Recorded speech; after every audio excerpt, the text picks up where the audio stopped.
কর্মচঞ্চল এখন রাজধানীর পোস্তার আড়তগুলো ও সাভারের ট্যানারি নগরী। রাতভর কোরবানির পশু চামড়া সংগ্রহ করে লবণ দিয়ে সংরক্ষণ করেছেন পোস্তার আড়তদাররা। এখন ট্যানারি মালিকদের কাছে এসব চামড়া বিক্রির অপেক্ষা করছেন তারা। দ্বিতীয় দিনেও অল্প পরিসরে আসছে গরু ছাগলের চামড়া, তবে লক্ষ্যমাত্রা অনুযায়ী দাম পাচ্ছেন না বলে জানান বিক্রেতারা। তবে অভিযোগ মানতে নারাজ আড়তদাররা। 1600 থেকে 1700 মাল নিব।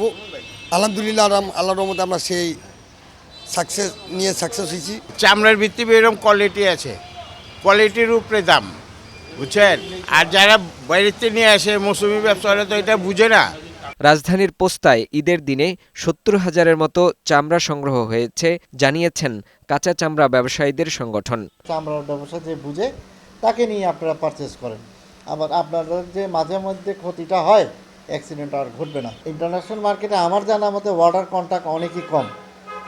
যদি ওয়াটার কন্ট্রাক্ট বাড়তি থাকতো, 1350 টাকা গভর্নমেন্ট বেঁধে দিয়েছে, 1450 টাকা বিক্রি হইতো। এই হইল সঠিক চিত্রটা। এদিকে কোরবানির পশুর চামড়া সংগ্রহ এবং সংরক্ষণ কাজ নিয়ে ব্যস্ত সময় পার করছে সাভারের চামড়া শিল্পনগরীর বিভিন্ন কারখানার শ্রমিকরা। বিভিন্ন মাদ্রাসা, এতিমখানা, আড়তদার ও মৌসুমি ব্যবসায়ীদের কাছ থেকে এসব কাঁচা চামড়া সংগ্রহ করছেন ট্যানারি মালিকরা।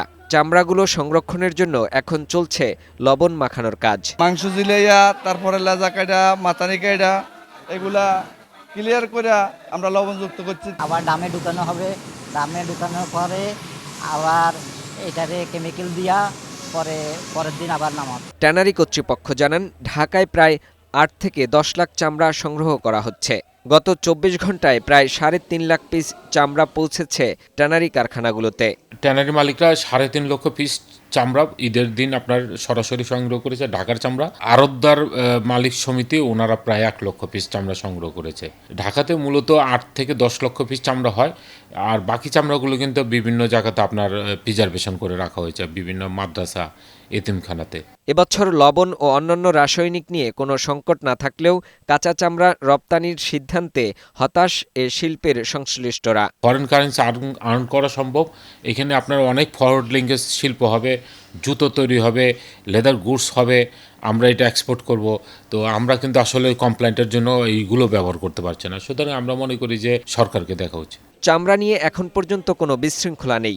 সঠিক দাম নিশ্চিতে সরকারের নানা উদ্যোগের কথা জানান শিল্প মন্ত্রণালয়ের সচিব। দাম ইনশাল্লাহ এবার যাতে পায় সেই ব্যবস্থা আমরা করব। ফাহিম মুনাইম, বৈশাখী সংবাদ, ঢাকা।